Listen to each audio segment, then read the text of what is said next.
नाव आहे मुक्ती. एकादश स्कंधाचा अर्थ आहे परमात्म स्वरूपता.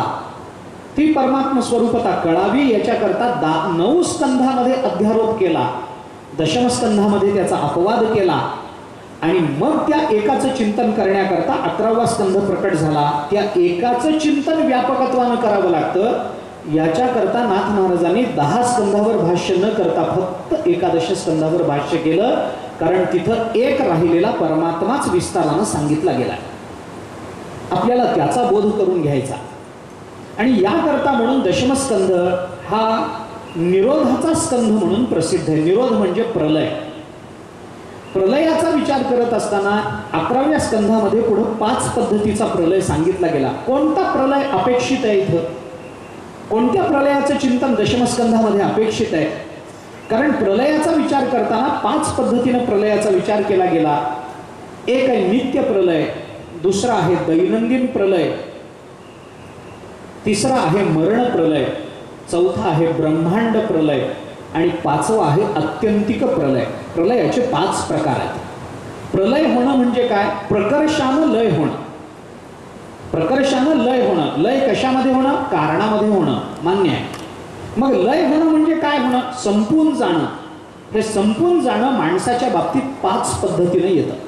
ऐका, जीव 5 पद्धतीनं संपतो. काही वेळेला तो नित्य संपतो, काही वेळेला तो रोज संपतो, काही वेळेला मेल्यानंतरच संपतो, काही वेळेला हे सगळ्या ब्रह्मांडाचा प्रलय ज्या वेळेला होतो त्याच वेळेला संपतो आणि काही वेळेला आत्यंतिक प्रलय होतो. काय होतं त्याचं सांगतो मी. पहिला विचार जर आपण केला तर तो नित्य प्रलय. नित्य प्रलय कशाला म्हणतात? आपलं जे शरीर आहे, जे आपल्याला प्राप्त झालं, आपल्या जन्माबरोबर प्राप्त झालं, आपल्या कर्मानं प्राप्त झालं, ते जे शरीर आहे, ते जे मानवी शरीर, आता आपण मनुष्याच्या शरीरात आहोत ना, याच शरीराचा विचार करा.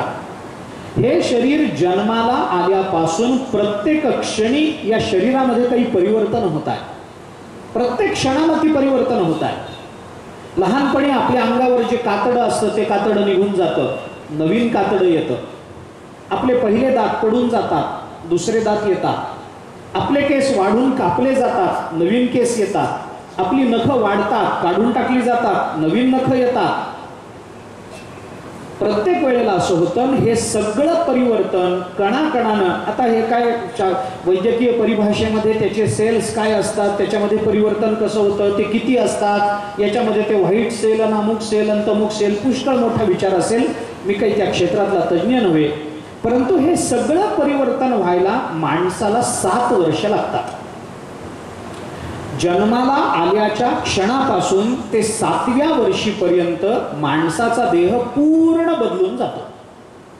त्यानंतरच्या 7 वर्षामध्ये पुन्हा परिवर्तन होतं, त्यानंतरच्या 7 वर्षामध्ये पुन्हा परिवर्तन होतं. म्हणून जन्माला आलेलं मूल एक पहिल्यांदा बघितल्यानंतर एकदम 7व्या वर्षी जर बघितलं तर ओळखू येत नाही. 7व्या वर्षी मुलाला बघितलं आणि 14व्या वर्षी बघितलं तर ओळखू येत नाही. मग माणसं म्हणतात, अरे किती बदललास तू, लहानपणी सारखा अजिबात दिसत नाहीस. याला नित्य प्रलय असं म्हणतात. कारण आपल्या शरीरामध्ये नित्य ते परिवर्तन चालू असतं. काही गोष्टी शरीरामध्ये जन्माला येतात, काही मरतात. ज्या गोष्टी आपल्या शरीरामध्ये मरतात, जे अणुरेणू रूप काही असतं, ते जे जीवाणू विषाणू जे काही असतील ते मरतात. त्याची जागा दुसरे घेतात, त्याची जागा तिसरे घेतात, तिसऱ्याची जागा चौथे घेतात. हे परिवर्तन आपल्या जीवनामध्ये शरीरामध्ये नित्य चालू आहे आणि या नित्य परिवर्तनाला नित्य प्रलय असं म्हटलं जातं. दुसरा जो प्रलय आहे त्याला दैनंदिन प्रलय म्हणतात. हा दैनंदिन प्रलय काय आहे? दैनंदिन प्रलय म्हणजे सोप्या भाषेत बोलायचं झालं तर झोप, सुषुप्ती अवस्था, यालाच दैनंदिन प्रलय असं म्हणतात. माणूस रोज झोपतो, सकाळी उठतो, दिवसभर काबाड कष्ट करतो, पोटामध्ये काहीतरी ढकलतो आणि संध्याकाळी मग तो इतका थकतो की अंथरुणावर पडल्यावर त्याला डोळा लागतो, गाढ झोपी जातो. गाढ झोपी जाण्यामध्ये काय होतं? हे जग त्याच्या प्रत्ययाला येत नाही. जी नित्य परिवर्तन शरीरामध्ये होतात त्या शरीराच्या नित्य परिवर्तनामध्ये हे जग त्याच्या प्रत्ययाला येत नाही, बाह्य जग. आणि जग प्रत्ययाला न येणं आणि बाह्य जग संपून जाणं यालाच जर प्रलय म्हणायचं असेल तर आपण जेव्हा गाढ झोपलेलो असतो त्यावेळेला बाह्य जगताचा आपल्याला काहीही संबंध राहिलेला नसतो.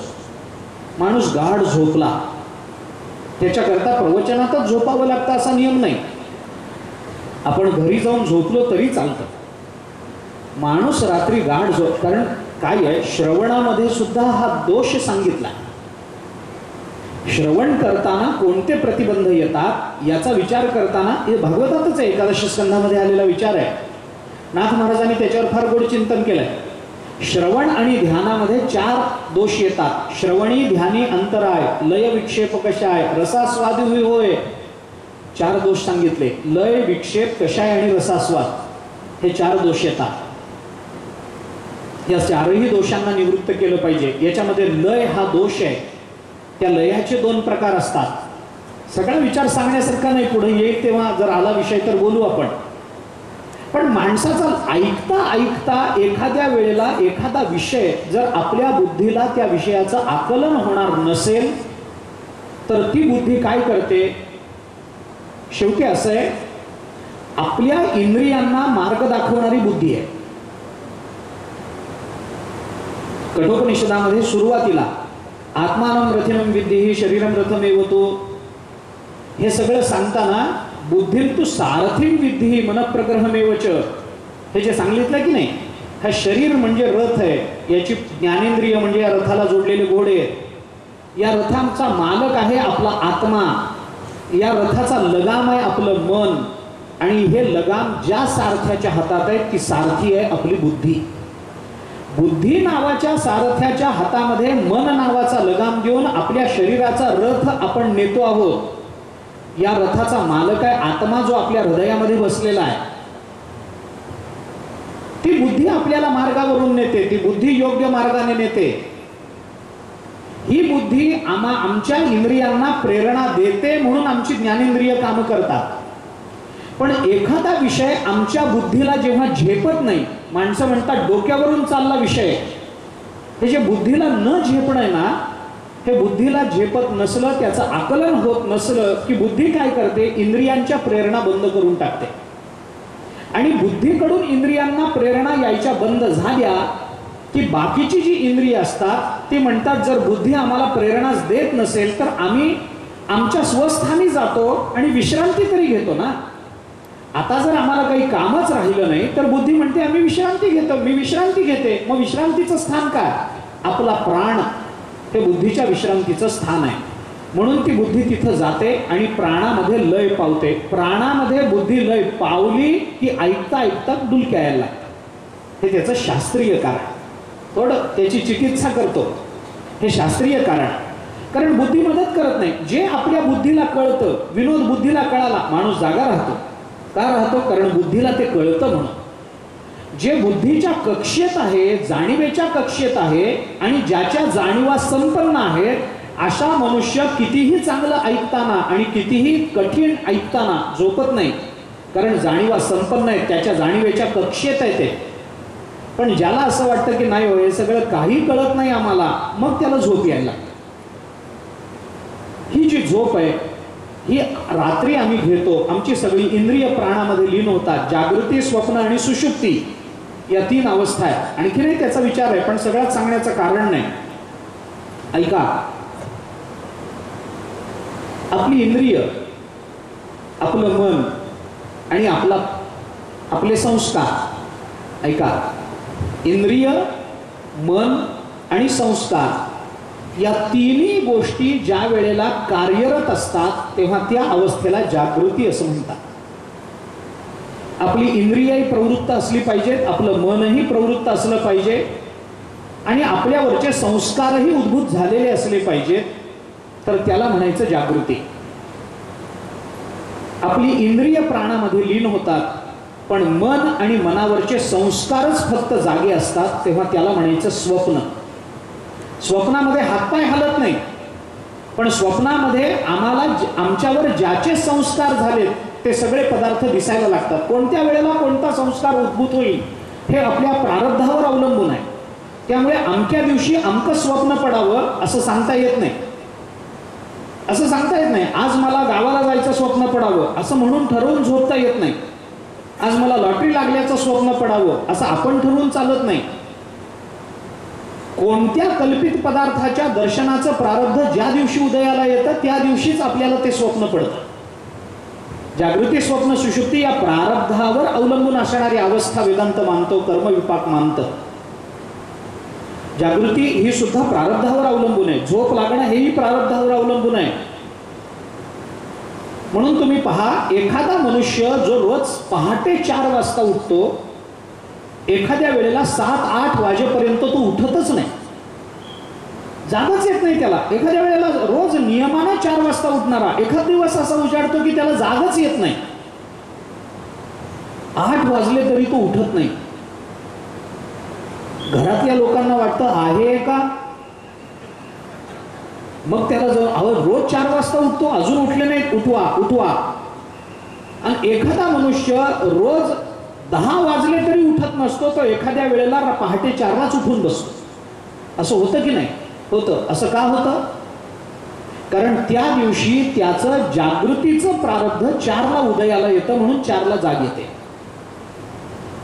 त्याचं सुषुप्तीचं प्रारब्ध 8 वाजेपर्यंत उदयाला येतच नसतं, म्हणून त्याला 8 वाजेपर्यंत झोप लागून राहते. असं आहे. त्या प्रारब्धावर अवलंबून असणारी अवस्था. मन आणि आपले संस्कार हे ज्या वेळेला कार्यप्रवृत्त असतात त्यावेळेला स्वप्न पडतं.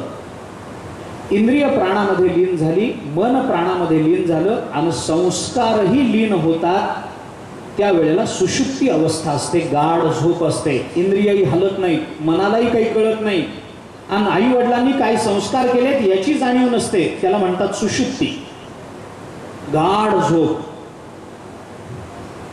ज्ञानोबरायांनी चिंतन केलंय, किती गाढ. ज्ञानोबराय म्हणतात, निद्रिताचे अंगेशी सापतैशी उर्वशी. गाढ झोपलेल्या माणसाच्या बाजूला साप येऊन बसला काय, आणि त्याच्या दुसऱ्या बाजूला उर्वशी येऊन बसली काय, त्याला काही कळत नाही. साप प्रतिकूल आहे, उर्वशी अनुकूल आहे, काही घेणं देणं नसतं त्याला. साप तशी उर्वशी, काही कळत नाही. हे सुषुप्ती अवस्था आहे. ही जी सुषुप्ती अवस्था आहे, या सुषुप्ती अवस्थेमध्ये माणसाला बाह्य जगताचं ज्ञान असतं काय? नसतं. बाह्य जगताचं कोणतंही ज्ञान नाही त्याला. आपण कुठे झोपलो, पलंगावर झोपलो का जमिनीवर झोपलो, आपले पाय दक्षिणेकडे आहेत का उत्तरेकडे आहेत, का पूर्वेकडे डोकं आहे का पश्चिमेकडे डोकं आहे, आपल्या शेजारी कोण झोपलं, गाढ झोपेमध्ये काही कळतं का? काही कळत नाही. मग गाढ झोपेमध्ये बाह्य जगताचं कोणतंच भान त्याला राहत नसेल तर त्या झोपेला शास्त्र दैनंदिन प्रलय असं म्हणतो. या प्रलय होणं म्हणजे काय? सगळं संपून जाणं. आणि ज्या वेळेला तो झोपलेला असतो त्यावेळेला मी झोपलेला आहे हे तरी त्याला कळतं काय? कळत नाही. म्हणजे त्याचा मीपणा सुद्धा तिथं संपलेला असतो. बाह्य जगतही त्याच्या दृष्टीने नसतं. कारण जोपर्यंत वस्तूचं ज्ञान होत नाही तोपर्यंत वस्तूचं अस्तित्व वेदांत मानत नाही. त्याला ते ज्ञान नसेल तर बाह्य जगताचं ज्ञान त्याला नसतं, बाह्य जग त्याच्याकरता नसतंच, तर त्याला म्हणतात दैनंदिन प्रलय. तिसरा जो प्रलय आहे त्या प्रलयाला म्हणतात मरण प्रलय. नावावरून आपल्याला कळायला हरकत नाही. मनुष्य मेला, काय कळतं त्याला? काही कळत नसतं, काही कळत नाही. मेला मेला, संपलं, त्याच्या दृष्टीने सगळं संपलं. बाकीचे रडत असतील पण त्याला त्याची कल्पना नसते की माझ्याकरता कोण रडतं आहे. बाकीच्यांना दुःख होत असेल पण त्याला कळत नाही. प्रेमातिरेकामुळे त्याच्या जवळचे नातेवाईक त्याच्या जवळ येऊन रडतात, त्याला हलवतात. मुलगी गावाला गेलेली असते, ती रडत रडत येते, बाबा उठावं उठावं करून त्याला हलवते, तो उठतो काय? बायको म्हणते अहो मला सोडून कशी गेलात, उठा मी येते तुमच्या बरोबर. आणि खरंच जर तो उठून चल म्हणाला तर? पण म्हणताना ती तसं म्हणते पण त्याच्यावर काही परिणाम झालेला नसतो, होत नसतो. त्याच्या दृष्टीने संपलंय सगळं. त्याचा देह पडला जो पंचमहाभूतात्मक आहे, त्याचा लिंगदेह काय करायचं ते जाईल तिथं जाईल. त्याचा सूक्ष्म देह, त्याचा कारण देह, त्याच्या कर्माच्या जोरावर पुन्हा कारण देहाच्या जोरावर त्याला पुन्हा नवीन देह मिळेल, तो प्रश्न वेगळा असेल. पण ज्या देहामध्ये तो जन्माला आला, ज्या देहामध्ये राहून त्यांनी कार्य केलं तो देह पडला ना, मरण आलं ना. मरण म्हणजे काय आहे? प्रारब्धनाश आहे. प्रारब्धनाश म्हणजे काय? जगताशी संपर्क तुटणं आहे. या प्रारब्धामुळे मी या जगताच्या संपर्कात आलो असेल तर प्रारब्ध नाशामध्ये जगत संबंध तुटणं आहे. आणि जगत संबंधाचा वियोग होणं यालाच मरण प्रलय असं म्हणतात. त्याच्या दृष्टीने जग नाही आहे. का? त्याला काहीच कळत नाही, कोणतंच इंद्रिय त्याला मदत करत नाही. त्याला म्हणतात मरण प्रलय. चौथा प्रलय भागवताने आपल्याला सांगितला तो ब्रह्मांड प्रलय. ब्रह्मांड प्रलय म्हणजे काय असतो? आपण म्हणतो ना, आता प्रलय होणार आहे, प्रलयाची वेळ आली, मग हे सगळं विश्व, हे सगळं जग पाण्याने भरून जाणार आहे, कुणाला काही करता येणार नाही. मत्स्यावताराच्या वेळेला स्वयंभू मनुला उपदेश करत असताना भगवंताने असाच उपदेश केला की नाही, बाबा आता प्रलय होईल, सगळीकडे पाणीच पाणी होऊन जाईल, मग एक नाव तुला दिसेल, तू वेद घेऊन त्या नावेमध्ये बस, ती नाव जाईल पुढं पुढं पुढं पुढं जात राहील, मग तुला एक मासा दिसेल, त्याला एक शिंग असेल, तो मासा मीच, त्या शिंगाला ती नाव बांधून टाक. स्वयंभू मनुला मत्स्यावताराच्या वेळेला भगवंताने उपदेश केला, त्याच्यामध्ये हे सगळं जग पाण्याने भरून जाईल आणि मग या जगतामध्ये कोणीही राहणार नाही असं म्हणून जे सांगितलं त्याला ब्रह्मांड प्रलय असं म्हणतात. तिथं ब्रह्मांडाचा बाध आहे, ब्रह्मांडाचा नाश आहे, पाण्यानं भरून जाईल असं म्हटलं जातं. आपण ज्या जगताच्या पाठीवर राहतो आता, हे जे जग आहे हे जग सुद्धा पाण्यानंच नष्ट होणार आहे. अजून वेळ आहे, घाबरायचं कारण नाही, पुष्कळ वेळ आहे अजून. कलियुगाचे 4,32,000 वर्ष आहे. आत्ता कुठं 5-7 वर्ष पूर्ण झाले, अजून आपलं निभावतं, पुढच्यांचं काही का होईना, आपलं भागतं.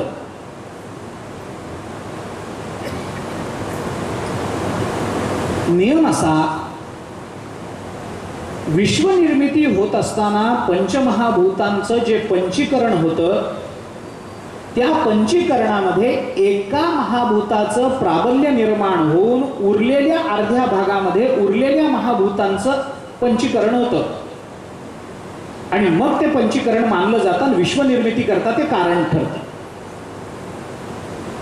ज्या महाभूताच्या प्राबल्यातून त्या युगातली विश्वनिर्मिती झालेली असते त्याच महाभूतामध्ये त्या युगातला प्रलय होत असतो, असा नियम आहे. ऐका, आता आपलं जे आपण ज्या विश्वामध्ये राहतो ते विश्व हे पाण्याच्या प्राबल्यामुळे, आपाच्या प्राबल्यामुळे निर्माण झालं, त्यामुळे या विश्वाला अब्बहुल विश्व म्हणतात. हे विश्व अब्बहुल आहे. आप म्हणजे पाणी, पाण्याचं प्राबल्य आहे. म्हणून आपण शाळेत शिकलोय पहा, या पृथ्वीवर 71% पाणी आहे आणि 29% बाकीची महाभूत आहे. म्हणजे काय झालं? अब्बहुल पृथ्वी झाली.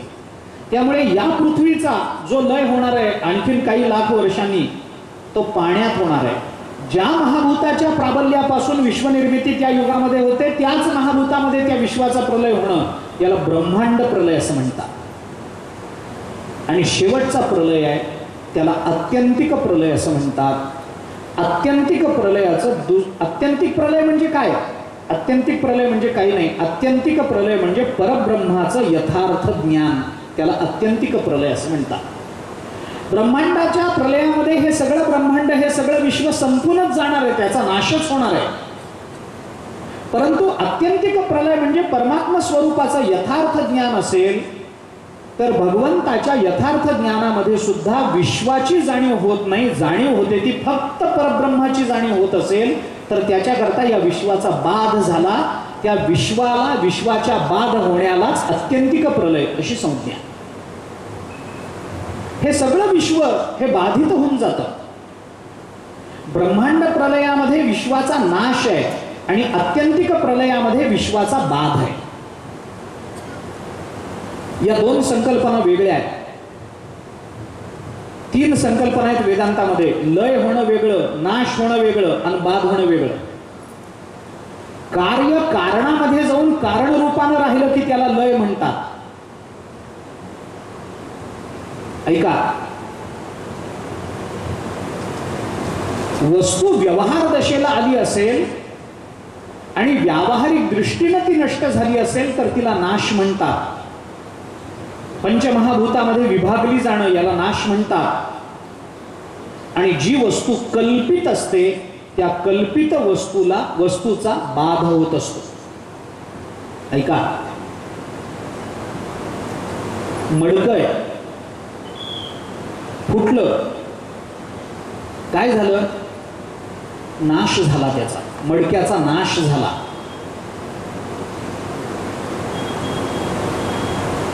अलंकार आहे, वितळवून टाकले, लय झाला. आणि दोरीवर सर्पाचा भ्रम झाला म्हणून काठी घेऊन कुणीतरी त्या दोरीवर मारण्याचा प्रयत्न केला तर सर्पाचा नाशही होत नाही, सर्पाचा लयही होत नाही, सर्पाचा त्या दोरीवर टाकलेल्या प्रकाशाने बाध होतो, कारण दोरीवरचा सर्प कल्पित आहे. जगताच्या संबंधाने या तिन्ही गोष्टींचा विचार केला जातो. ब्रह्मांड प्रलयामध्ये या जगताचा कारणामध्ये लय होतो किंवा मरण प्रलयामध्ये कारणामध्ये लय होतो. माना ब्रह्मांड प्रलयाचा नाश होतो, ब्रह्मांड प्रलयामध्ये या जगताचा नाश होतो आणि आत्यंतिक प्रलयामध्ये या जगताचा बाध होतो. तिन्ही गोष्टी आहेत. दृश्य प्रपंच आपल्या अनुभवाला न येणं हाच जर प्रलय असेल, हाच जर निरोध असेल, तर याच विशेष गुणाचा विचार दशमस्कंधामध्ये झाला. कारण दशमस्कंधामध्ये जे जे भगवंताचं चरित्र सांगितलं गेलं त्यामध्ये सर्वत्र एक भगवान श्रीकृष्ण अनुभवाला येणं, दुसरा विश्व नाही. आपल्याला तिकडे यायचंच आहे, पण आत्यंतिक प्रलयामध्ये एकदा परमात्म्याचं यथार्थ भान झालं की सगळीकडे तो परमात्मा अनुभवाला येतो, सगळीकडे. दुसरं डोळ्याला काही दिसत नाही. नारद महर्षींनी भक्तिसूत्रामध्ये विचार करताना यत् प्राप्य तदेवावलोकयति तदेव चिंतयति तदेव भाषयति अशी भाषा वापरली. यत् प्राप्य तत्प्राप्य तदेवावलोकयति, याची प्राप्ती झाली. इथं तत् या पदाचा अर्थ भक्ती प्रेमाशी आहे, पण आपण परमात्म्याकडे लावू ना. आता भक्ती प्रेमाची प्राप्ती झाल्यानंतर सर्वत्र तोच दिसतो. तत्प्राप्य तदेवावलोके तदेव शृणोती, त्याच्याबद्दलच बोललं जातं, ऐकलं जातं. तदेव भाषयती, त्याच्याबद्दलच बोललं जातं. तदेव चिंतयती, त्याचंच चिंतन केलं जातं. तसं परमात्मा स्वरूपाचं एकदा यथार्थ ज्ञान झालं की त्यांना सर्वत्र तोच परमात्मा दिसतो. ज्ञानोबरायांनी चिंतन केलंय. ज्ञानोबराय म्हणतात, आत्मत्वे वेठीला होय तो जया तया दृश्याते पाहे, ते दृश्य दृष्टेपणेसी होत जाय तयाचे चिरूप. आत्मस्वरूपानं पदार्थाकडे पाहिल्यानंतर पदार्थ पदार्थ म्हणून अनुभवाला येत नाही, ते स्वतःचं स्वरूप म्हणून अनुभवाला येतं. याला आत्यंतिक प्रलय असं म्हणतात. आणि हाच विचार दशमस्कंधामध्ये विशेषत्वाने प्रकट झाला. म्हणून गोपिकांनी जिथं जिथं काहीही पाहिलं तिथं तिथं त्यांना परमात्माच दिसला, दुसरा विचार त्यांनी केला नाही. आपल्याला अशी अनेक उदाहरणं पाहता येतील. ऐसा ज्याचा अनुभव विश्वदेव सत्यत्वे देवतया जवळी असे पापनासे दरुशने. संतांनी वर्णन केलंय, तुकोबारायांनी वर्णन केलंय की एखादी गोपिका गोकुळातून दही दूध वगैरे घेऊन विकायला म्हणून मथुरेमध्ये जात असे. आणि मथुरेमध्ये गेल्यानंतर डोक्यावर दुधाचं मडकं आहे, पण दूध घ्या असं ओरडण्याच्या ऐवजी गोविंद घ्या, गोपाळ घ्या असं ती गोपिका म्हणत असे.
गोपिका बाहेर पडते, पण दुधाच्या ऐवजी तिला परमात्मा दिसतो. परमात्म्याशिवाय भाषा नाही, परमात्म्याशिवाय बोलणं नाही. तुकोबारायांनी सुद्धा असाच अनुभव गोपिकांच्या रूपामधून प्रकट केला. कोणी एकी भुलली नारी, विकिता गोरस घ्या म्हणे हरी. का? त्याचं कारण तुकोबाराय बोलतात, देखिला डोळा बैसला मनी तोच वदनी उच्चारी. देखिला डोळा मनी बैसला म्हणून वदनीही तोच उच्चारी. यत् प्राप्य न किंचित तत्प्राप्य तदेवावलोकयति तदेव शृणोति तदेव भाषयति तदेव चिंतयति. भगवान श्रीकृष्णाशिवाय गोपिकांनी दुसरं चिंतन केलं नाही हे सांगण्याकरता दशमस्कंद आहे. पुष्कळ आहे. बाकी सगळं प्रपंच काही प्रतिकूल होता सगळ्याच गोपिकांचं असं नाही, पण त्या गोपिकांनी चिंतन केलं ते कायम आणि कायम भगवान श्रीकृष्णाचं. राधेच्या मुखात आहे, नचायात कृष्णो यदि सखितवाग कथमिदम मुधा मारोधीर्मे कुरु परमिमाम उत्तर कृतिम तमालस्य स्कंधे विनिहित भुजावल्लरी रियम यथा यथा वृंदारण्ये चिरम अविचला तिष्ठती तनुः. भगवान श्रीकृष्णाच्या वियोगानंतर आपल्या आयुष्याच्या अंतकाळी अतिशय कृश झालेली राधा तमाल वृक्षाच्या बुंध्याला टेकून बसली होती वृंदावनामध्ये. त्याच वेळेला ललिता नावाची तिची मैत्रीण तिथे आली. तिने बघितलं राधेला, शरीर सगळं वाळून गेलेलं, कशी बशी बसली आहे, पण ओठ मात्र अजून कृष्ण कृष्ण कृष्ण म्हणण्याचा प्रयत्न करतायत. ललिता जवळ गेली आणि राधेला विचारलं, राधे काय ग, काय तुझी अवस्था, काय चाललंय तुझं? ती म्हणाली, काय करू, पण घरी चल, किती बारीक झालीस बघ, शरीर किती वाळलंय बघ, अंगावरच्या कपड्याचं भान नाही, तुझी साडी किती ठिकाणी फाटली बघ, हातातल्या बांगड्या राहिल्या नाहीत, सौभाग्याचं कोणतं लेणं राहिलं नाही तुझ्या अंगावर, मग चल घरी. राधा म्हणाली, नाही, घरी तर आता पुन्हा प्रपंचाकडे मी येऊ शकत नाही, संसाराचा त्याग झालाय. तुकोबारायांनी व्यभिचार भावाच्या प्रकरणामध्ये सांगताना असं म्हटलंय, आधिल्या भ्रतारे काम नोहे पुरा म्हणून व्यभिचारा टेकली आहे. व्यभिचार प्रकरणातला अभंग आहे. म्हणे मी नवरा केला पण त्या नवऱ्याकडून माझा काम पूर्ण झाला नाही म्हणून मी दुसरा नवरा केला. पहिला नवरा म्हणजे संसार आहे, त्याच्याकडून समाधान मिळत नाही म्हणून परमात्मा नावाचा दुसरा नवरा केला, तो मला समाधान देतो. आता पुन्हा प्रपंचाकडे मला यायचं नाही. तू घरी चल म्हणू नकोस, नका मज पाशी वदो प्रपंचाचे विषय, घरी चल म्हणू नको. पण तुझी अवस्था काय झाली बघ ना. राधा म्हणाली, अगं भगवान श्रीकृष्ण मला सोडून गेले म्हणल्यानंतर दुसरी कोणती अवस्था होणार, याच अवस्थेत मी जाणार. ललिता म्हणाली, मग कृष्णाला बोलवू का? मी बोलवते त्याला, तो आला की तुला बरं वाटेल का? मी त्याला बोलवते, पटकन जाते, त्याला बोलवते. जीवी जिया जीवा प्रेम भावा जिया भावा तुझ वाचोनी केशवा अनुनावडे जीवे अनुसरली आहे अजूनी का नाहीये वेगी आणावा तो सये प्राण माझा. तुझा प्राण चालला ना, मग मी तुझा प्राण जो बाहेर सोडून गेलाय, गोकुळ सोडून गेलाय, त्या प्राणाला घेऊन येऊ काय? राधा म्हणाली, तू त्याच्याकडे जाऊ नकोस, मी त्याला पूर्ण ओळखू नये, तो तुला मान देणार नाही. राधा म्हणाली, बघते प्रयत्न करू. गेली भगवंताच्या दरबारात. भगवंतानी परिचय सुद्धा दिला नाही, कोण राधा म्हणून विचारलं, येणार नाही म्हणून सांगितलं. ललिता परत आली. राधा तशीच तमाल वृक्षाच्या बुंध्याला टेकून बसलेली, मान वर केलेली, मुख तोंड ओठ हलतायत, कृष्ण कृष्ण म्हणण्याचा प्रयत्न चालू आहे, पण तोंडातून नाव येत नाही. अतिशय कृश झालेली, बांगड्या सगळ्या गळून पडलेल्या, केसातली वेणी गळून पडलेली, शरीरावर वस्त्राचं भान नाही. ललिता आल्यावर राधेने विचारलं, मी म्हटलं होतं ना जाऊ नको म्हणून, तो अपमान करेल, तो येणार नाही मला माहिती आहे. मग ललितेने विचारलं, मग मी तुझ्याकरता काय करू सांग ना. काय करू सांग? तू घरी येत नाहीस, तू कृष्णाकडे येत नाहीस, कृष्ण तुझ्याकडे येत नाही, मग आता मी तुझ्याकरता काय करू? काहीतरी केलं पाहिजे. तुझी ही अवस्था मला डोळ्यांनी बघवत नाही, काय करू सांग? राधेने सांगितलं, तुला जर माझ्याकरता काही करायचं असेल तर एक गोष्ट कर. काय करू? तमालस्य स्कंधे विनिहित भुजा वल्लरीरियम यथा वृंदारण्य चिरमविचला तिष्ठती तनुः. राधा म्हणते, काम कर, कारण आता भगवान श्रीकृष्णाच्या वियोगामध्ये माझे प्राण राहणार नाही. माझे प्राण तर नक्की जाणार, भगवत वियोगातच जाणार, त्याचं चिंतन करतच जाणार. मग म्हणणं काय? काही नाही, माझे प्राण जाण्याच्या आधी तू मला उठून उभी कर आणि या तमाल वृक्षाच्या बुंध्याला माझे हात आणि पाय करकचून आवळून बांधून टाक. माझे 2 हात घे, त्या वृक्षाला मी आलिंगन देते. आलिंगन दिल्यावर या दोन्ही हाताची गाठ मारून टाक. हाडबिडं तुटली तर विचार करू नकोस, तुटू दे. कशा पद्धतीने मला बांधून टाक. या भुजा माझ्या कशा त्या वृक्षाला वेढल्या पाहिजेत. विनिहित भुजा वल्लरीयम, एखादी वेल जशी झाडाला लपेटून वर जाते तसं माझं शरीर या तमाल वृक्षाच्या बुंध्याला घट्ट लपेटून बांधून टाक. ललितेने विचारलं, कशा करता एवढा अट्टहास, कशा करता? राधेने सांगितलं, काही नाही, यथा वृंदारण्य चिरम अविचला तिष्ठती तनुः. भगवत भक्तांनी त्याचा भाव सांगितलाय. राधा म्हणते, तू माझं शरीर एवढ्याच करता या तमाल वृक्षाच्या बुंध्याला बांधून टाक. तमाल वृक्षाचा बुंधा काळा कुळकुळीत असतो. राधा म्हणते, एवढ्याच साठी बांधून टाक की मरताना कृष्ण नाही तर नाही, निदान कृष्णाच्या रंगाला मिठी मारून मेल्याचं समाधान मला लाभेल. अखंड भगवान श्रीकृष्णाचा विचार या गोपिकांच्या अंतःकरणात आहे.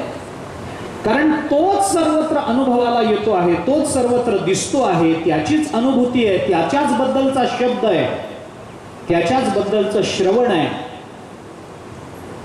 आणि यालाच खऱ्या अर्थाने आत्यंतिक निरोध असं म्हणतात. म्हणून दशमस्कंधामध्ये निरोधाचा विचार भागवताने प्रकट केला. या दशमस्कंधामध्ये आपण गोवर्धन लीलेपर्यंतचा विचार काल बघून आलो. ही गोवर्धन लीला झाली. गोवर्धन लीला झाल्यानंतर गोपिकांना आणि गोपाळांना, साधारण सर्वच गोकुळाला भगवंताच्या बाल वयातल्या प्रौढ बुद्धीची अनुभूती आली. भगवान कोण आहेत याची जाणीव व्हायला लागली. भगवंताचा विचार सामान्य नाही, तो काही करू शकतो. हातावर गोवर्धन पर्वत धारण करू शकतो, वाटेल ते करू शकतो. एवढा मोठा पर्वत जो आपल्याला उल्लंघून पलीकडे जाता येत नाही, तो सहज हात घालतो आणि तो पर्वत उचलतो. तधार लीलया कृष्ण छत्राकमिव बालकाः. भागवत बोलतं, किती सरळ आधार दिला त्यांनी. बालकाः छत्राकमिव कृष्ण लीलया दधार. लीलेने हा पर्वत त्यांनी धारण केला. लीलया, लीला हा शब्द त्याच अर्थाने आहे. लीलया म्हणणं काय, लीला म्हणणं काय? ब्रह्मसूत्रामध्ये लोक वत्तु लीला कैवल्यम असं सूत्र येतं की नाही. लीला शब्दाचा अर्थ करताना आचार्यांनी काय केलं पहा ना तिथं. लीला, लीला म्हणजे काय? कृष्ण लीला म्हणजे काय? राम लीला म्हणजे काय? लीला शब्दाचा अर्थ काय? लीला म्हणजे चमत्कार नव्हे. लीला या शब्दाचा अर्थ असा आहे, मानवी बुद्धीच्या पलीकडे, मानवी कल्पनेच्या पलीकडे, बुद्धीच्या अतीत, कल्पनेच्या अतीत असणारी एखादी गोष्ट, एखादी क्रिया माणूस कितीही प्रयत्नाने जे करू शकत नाही ते सहजतेनं करणं, याला लीला असं म्हणतात. त्याला लीला असा शब्द आहे. त्या लीला शब्दावरून लीलया असा शब्द आला. मी लीलया हे काम करीन म्हणजे सहज काम करीन. आणि लीला आणि लीलये करता आचार्याने तिथं उदाहरण दिलंय. आपल्या डोळ्याची पापणी लवताना जसे प्रयत्न करावे लागत नाहीत, तसं भगवान श्रीकृष्णाला गोवर्धन पर्वत उचलताना प्रयत्न करावे लागले नाहीत. आपली डोळ्याची पापणी जेवढ्या सहजतेने लवते आणि वर येते भगवान श्रीकृष्णाने गोवर्धन पर्वत तेवढ्या सहजतेनं धारण केला. दधार लीलया कृष्ण छत्राकमिव बालकः बालकः छत्राकमिव कृष्ण लीलया दधार. लहान मुलांनी रस्त्याच्या कडेचं भूछत्र तोडून डोक्यावर जेवढ्या सहजतेने गंमत म्हणून धारण करावं तेवढ्या सहजतेने भगवंताने गोवर्धन पर्वत उचलला आणि करांगुलीवर धारण केला. या सामर्थ्यानं कळलं की भगवान श्रीकृष्ण हे कोणी सामान्य नाही. साधारण जगताची रीती अशीच असते, काहीतरी अमानवी केल्याशिवाय त्याच्याबद्दलचा आदर या जगतामध्ये निर्माण होत नाही. ज्ञानोबारांबद्दलचा आदर कधी वाढला? रेड्याच्या मुखातून वेद प्रकट झाले तेव्हा लोक म्हणायला लागले, हा काहीतरी आहे बाबा यांच्यामध्ये. तोपर्यंत माणसाचा मुलगा, संन्याशाचा मुलगा, याच्या जवळ जाऊ नका, याला जवळ येऊ देऊ नका, याला भाकर तुकडा वाढत जाऊ नका, हेच होतं ज्ञानोबारांच्या बाबतीत. पण रेड्याच्या मुखातून वेद निर्माण प्रकट झाला काय? ज्ञानोबारायांच्या बद्दलचा आदर लोकांनी व्यक्त केला. ज्या ज्ञानोबारायांकडे ढुंकून बघायला लोक तयार नव्हते त्या ज्ञानोबारायांना डोक्यावर घेऊन नाचले नंतर लोक. काहीतरी अशी चमत्कृती असते, त्या चमत्कृतीतून लोकवासनांमध्ये परिवर्तन होत असतं, लोकचिंतनामध्ये परिवर्तन होत असतं, समाज दृष्टीमध्ये बदल होत असतात. अर्थात हे होण्याकरता म्हणून संत किंवा परमात्मा चमत्कार करतात असं नाही आहे. पण या चमत्कारामुळे लोक समाज मन बदलणं हा या चमत्काराचा गौण फल म्हणून विचार करावा लागेल. गौण फलाच्या दृष्टीने याचा विचार करावा लागेल. हे मुख्य फल नाही आहे, पण गौण फलाच्या दृष्टीने का होईना पण समाज मन परिवर्तित झालं ना. असेल गौण, पण झालं. आता ते गौण वाटतं, पण कालांतराने त्यालाच महत्व येतं. सर्व संतांच्या चरित्रात आहे, रामचंद्र प्रभूंचा पाय काय लागावा आणि दगडाची बाई काय व्हावी, झाला चमत्कार. बदलला ना समाज. भगवान श्रीकृष्णाचं चरित्र म्हणजे अशा पद्धतीने बघितलं तर पावला पावलाला चमत्कार, पावला पावलाला आश्चर्यकारकता, पावलाला पावलाला आपली मती कुंठित व्हावी असे विचार, अशा घटना. गोकुळवासियांना ज्या वेळेला हे कळलं की बाबा हा कोणी सामान्य माणूस नाही, त्यामुळेच घडलं असं की भगवान श्रीकृष्णाच्या या सगळ्या प्रभावाविषयी, या प्रगल्भतेविषयी, त्यांच्या व्यापकतेविषयी गोपाळांनी नंद बाबाबरोबर काही चर्चा केली. काय चर्चा ही की आपल्या उत्तराधिकारी आता भगवान श्रीकृष्णच असले पाहिजे. कारण एवढं सामर्थ्य संपन्न आम्हाला दुसरा कोणी दिसत नाही. आता गाव तुमचं आहे, अभिषेक करायचा आहे, तुमच्या नंतर कोण हा प्रश्न निर्माण होत असेल. शास्त्रांनी चिंतन करताना असं म्हटलंय की जे राजे असतात, जे सत्ताधीश असतात, ज्यांच्या सत्तेची काही वलय असतात, अशा मंडळींच्या पोटी संतती पुत्ररत्न प्राप्त झाल्याबरोबर त्यांनी त्या पुत्राला आपल्या इच्छेप्रमाणे तयार करावं आणि आपल्याला पुत्रसंतती झाली हे कानावर पडल्यापासून हळूहळू आपल्या सत्तेबद्दल विरक्त होण्याचा प्रयत्न सुरू करावा. मोठं झाल्यावर आम्ही तुम्हाला राज्य देतो नाही, तो जन्माला आल्याबरोबर हळूहळू आपलं मन त्याच्यातून बाजूला काढायचा विचार सुरू करावा. कारण हे हळूहळू केल्याशिवाय होत नाही. एका क्षणामध्ये, अरे जे राज्य आपण 60 वर्ष भोगलं त्या राज्याच्या बद्दल एका क्षणामध्ये विरक्ती क्षणार्धात निर्माण होऊ शकत नाही. याच्याकरता संतती झाली की हळूहळू ते प्रयत्न सुरू करावे. आता हा उत्तराधिकारी आहे, आता माझ्या हातात काही राहणार नाही आहे, हे विचार हळूहळू सुरू करावे. म्हणजे प्रपंचाची आसक्ती तोडून जाताना माणसाच्या मनाला क्लेश होत नाहीत. शास्त्र त्याच्याबद्दल चिंतन करतं. नंदबाबांच्या मनामध्ये हा विचार होताच, उत्तराधिकारी कोण, कृष्ण का बलराम, होताच प्रश्न.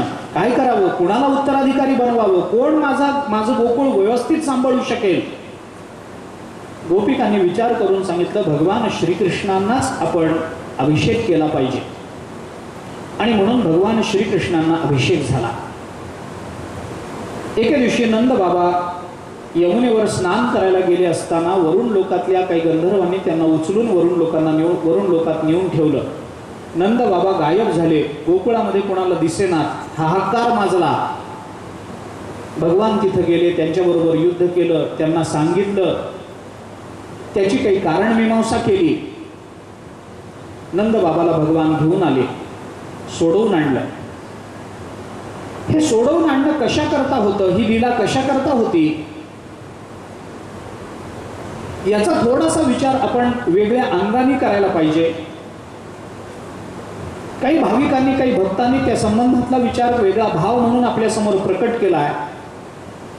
ज्या नंद बाबांनी आपल्याला आपण इथले नसताना सुद्धा इथलं म्हणून वाढवलं, आपले ते पिता नसताना सुद्धा आपल्याला पितृसुख दिलं, आपली माता यशोदा साक्षात नसतानाही तिचं दुग्धपान करून आपण वाढलो, त्यांचे काही उपकार आपल्यावर असतात, जे आपल्याला मदत करतात. त्यावेळेला त्यांना मदत करण्याची बुद्धी परमात्मा देत असेल, पण आपल्या संबंधानं ते मदत करतात, आपल्याला मदत करतात. त्यावेळेला त्यांच्या उपकारातून उतराई होण्याकरता म्हणून त्यांच्यावर जर संकट आलं तर आपलं सर्व सामर्थ्य पणाला लावून त्यांना संकटातून बाहेर काढलं पाहिजे, हा निरोप जगाला देण्याकरता म्हणून नंद बाबांनी या नंद बाबाला भगवंताने वरुण लोकातून सोडवून आणलं. अशी पुष्कळ उदाहरणं भगवान श्रीकृष्णांच्या चरित्रात नंतर दिसणार आहेत आपल्याला. थोडे जरी उपकार झालेले असले, अरे आपली संस्कृती विशाल आहे. एखाद्याने आपल्याला विचार पहा, पण किती बारीक विचार आपली संस्कृती करते आणि कृतज्ञ असण्याला किती महत्व देते. कृतज्ञ असूच नये, कृतज्ञ असू नये, कारण कृतज्ञाला निष्कृती नाही. कृतज्ञो नास्ति निष्कृती ही महाभारतात विचार आहे.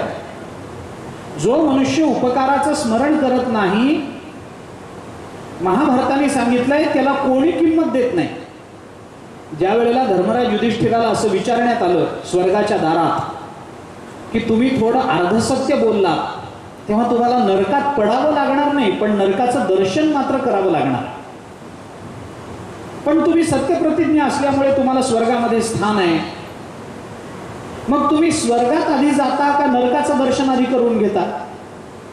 असं सगळ्यांना विचारत नाही का? फक्त धर्मराजाला विचारलं होतं असं.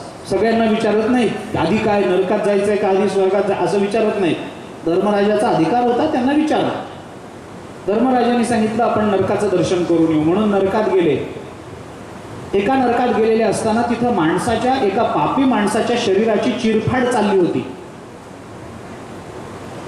आणि त्याच्या शरीरातलं मांस असं फेकून देत होते उकिरड्यावर. तिथं काही कोल्हे होते, काही कुत्री होती, काही डुकरं फिरत होती.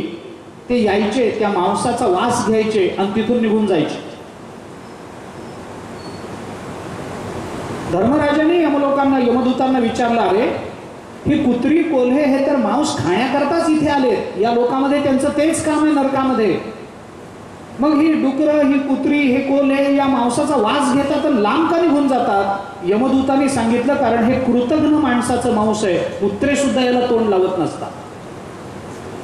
माणसाने कृतज्ञ असावं, कृतज्ञ असून चालत नाही.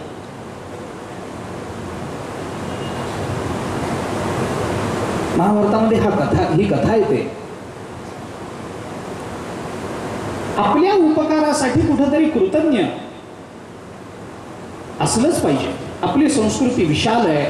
कृतज्ञतेवर आपल्या दैवी गुणांचा सगळा डोलारा उभा आहे. याकरता म्हणून आपलं शास्त्र आपल्याला सांगतं की एखाद्या वेळेला एखाद्या माणसाने आपल्याला अडचणीच्या काळात 10 रुपये दिलेले असतील, फार मोठी रक्कम नाही आहे, 10 रुपये दिलेले असतील. अडचणीचा काळ आहे, त्यांनी 10 रुपये दिले, आपला तो अडचणीचा काळ निभावून गेला आणि त्याचे 10 रुपये आपण परत करण्याच्या आत जर तो मेला तर आपलं शास्त्र सांगतं आपण मरेपर्यंत त्याच्या नावाने एक अर्घ्य जास्त दिलं पाहिजे, कारण त्याने आपल्यावर उपकार केलाय आणि उपकारातून उतराई होण्याची संधी आपल्याला प्राप्त झाली नाहीये.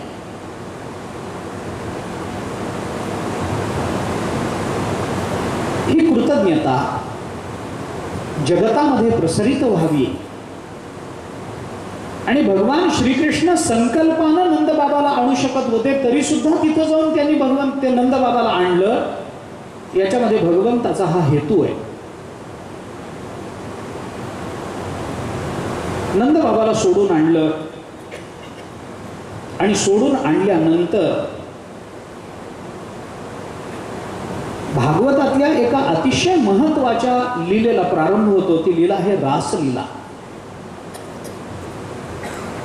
रास पंचाध्यायी 5 अध्यायामध्ये ही लीला सांगितली गेली.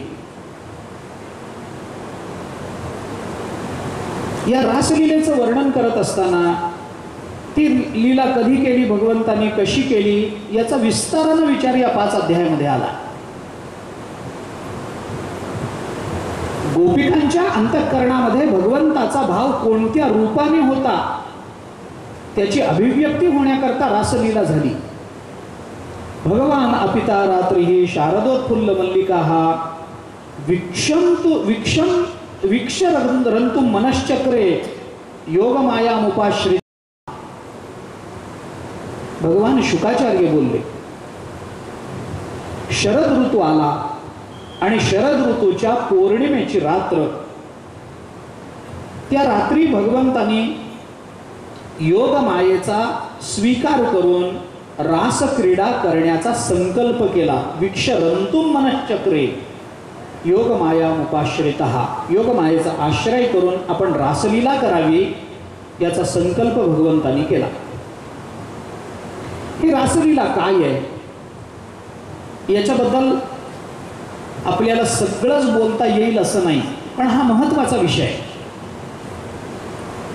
ही रास पंचाध्यायी असं सांगितलं जातं की भागवत हा जर भगवत विग्रह आहे, भगवान भागवताच्या रूपाने राहिले, वाङ्मयी मूर्ती आहे, तेने वाङ्मयी मूर्ती प्रत्यक्षा वर्तते हरी, असं जरी असलं तरी जर भागवत ही भगवान श्रीकृष्णाची वाङ्मयी मूर्ती असेल तर दशमस्कंध भगवंताचा हृदय आहे. दशमस्कंधामधली रास पंचाध्यायी हा भगवंताचा प्राण आहे आणि रास पंचाध्यायी मधलं गोपीगीत हा भगवंताचा आत्मा आहे. रास पंचाध्यायी मधल्या गोपीगीताला मूल्य आहे. भगवंताने विचार केला आपण रासलीला करावी, का करावी, याच्यातून काय दाखवून द्यायचं होतं. भक्तिशास्त्रातल्या भावोत्कट असणाऱ्या 3 भावनांचा विचार प्रकट करण्याकरता म्हणून रासलीला झाली.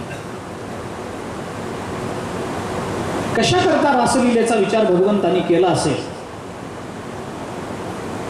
गोपिकांनी तिथे यावं, आपण त्यांच्यामध्ये जावं, काही तिथं क्रीडा करावी, नृत्य करावं.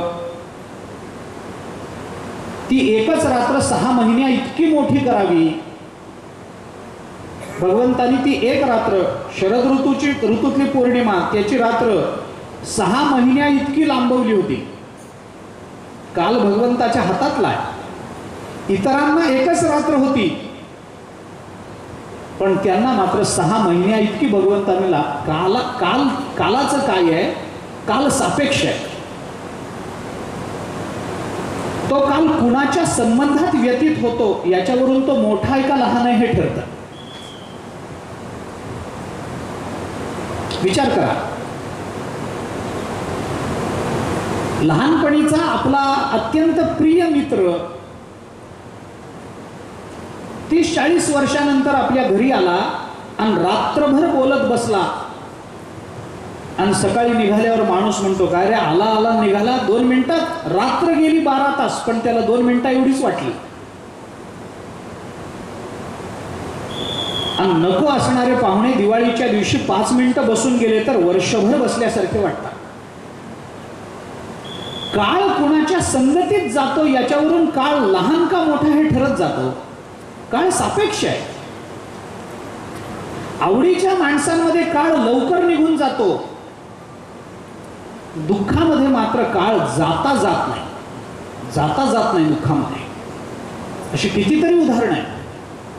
ज्ञानोबा चिंतन केलंय, सद्गुरूंची भेट जर झाली नाही तर निमिष सुद्धा युगासारखा वाटतो. युगाहुनी वडील निमिष मानी. सद्गुरूंची भेट जोपर्यंत होत नाही तोपर्यंत निमिष सुद्धा एका युगासारखा वाटतो. आणि भगवंताची प्राप्ती युगायुगामध्ये होत नाही, पण प्राप्तीमध्ये युग सुद्धा निमिषासारखं वाटायला लागतं. निमिष न लगे मन वेधिता एवढी तुझी स्वरूपता. ज्ञानोबा चिंतन करतात. भगवंताने विचार केला रासलीला करायची कशा करता. 3 गोष्टींचा विचार भगवंताने तिथे केला. गोपिकांना दिलेला शब्द पूर्ण करण्याकरता रासलीला झाली. गोपिकांच्या अंतःकरणात असणाऱ्या उत्कट, सखोल, व्यापक आणि प्रगल्भ भावनेची अभिव्यक्ती करण्याकरता रासलीला झाली.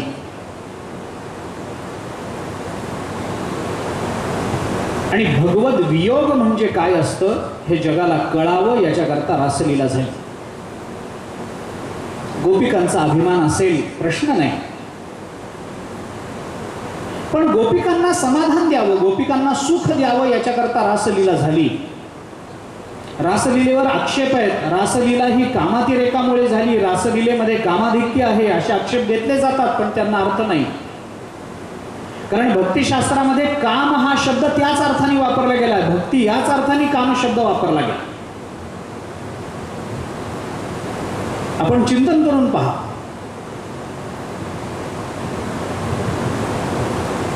प्रेमैव गोपरावाणाम काम इत्य गमत प्रथाम. उज्ज्वल नीलमणीमध्ये आलेला विषय.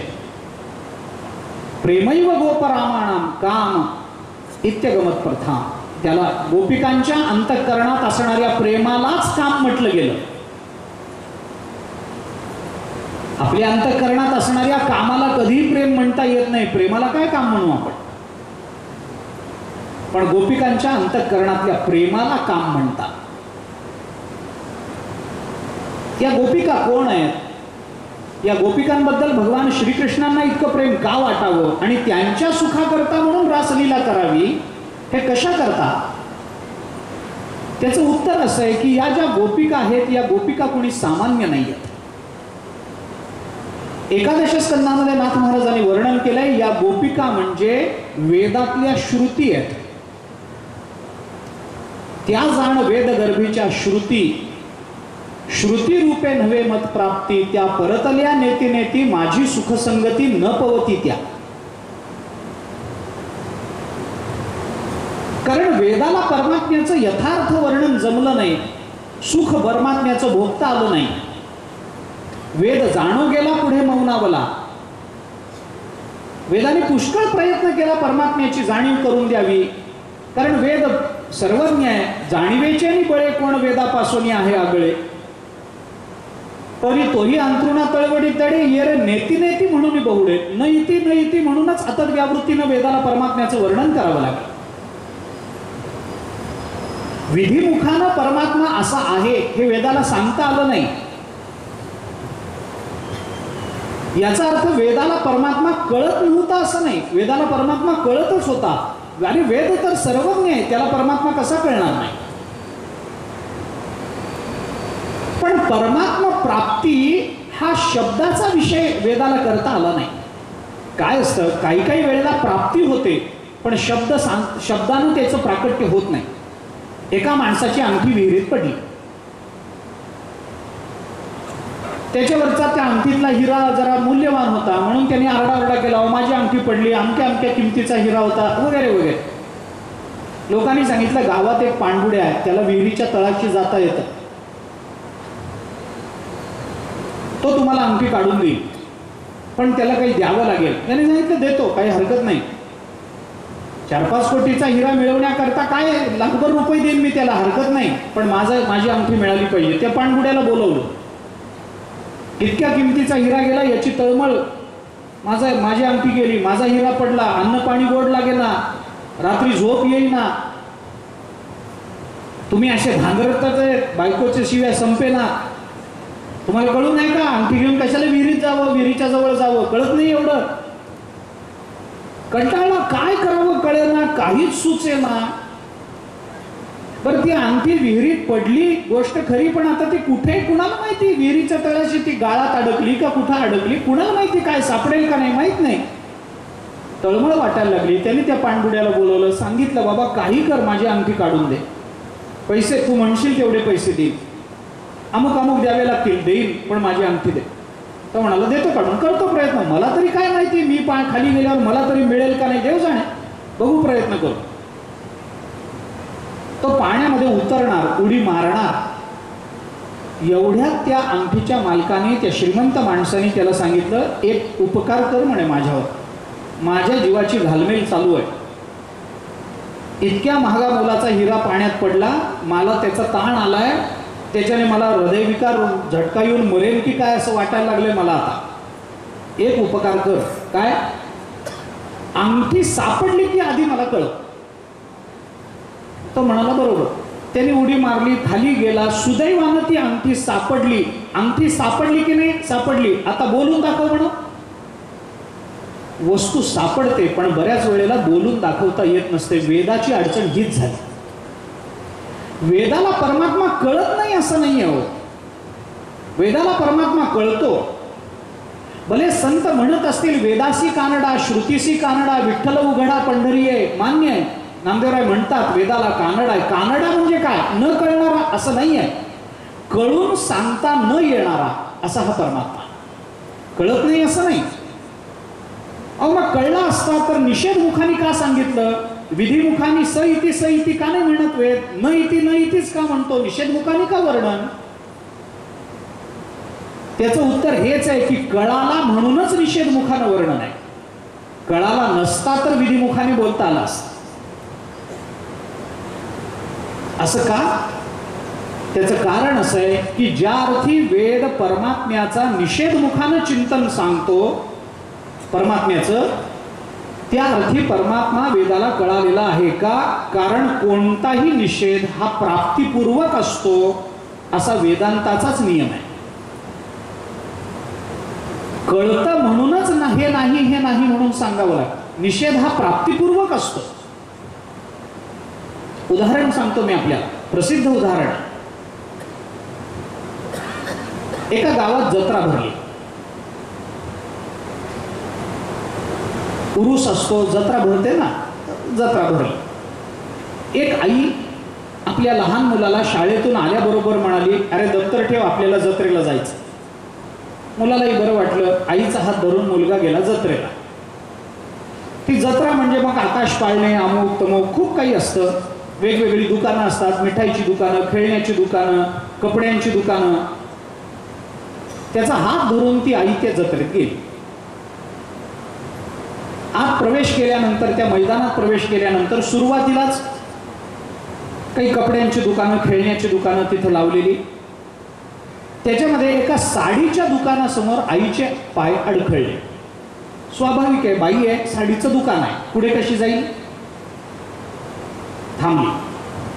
साड्या बघायला लागली. ही साडी, ती साडी. पुष्कळ वेळ बघितली, पुष्कळ तिने चौकशी केली, असं पाहिजे तर त्याच्यात ते जमत नाही, सौदा जमत नाही. तो एका साडीचा रंग आवडतो, दुसऱ्या साडीचे काठ आवडतात, तिसऱ्या साडीचा पदर आवडतो, चौथ्या साडीचं टेक्स्चर आवडतं.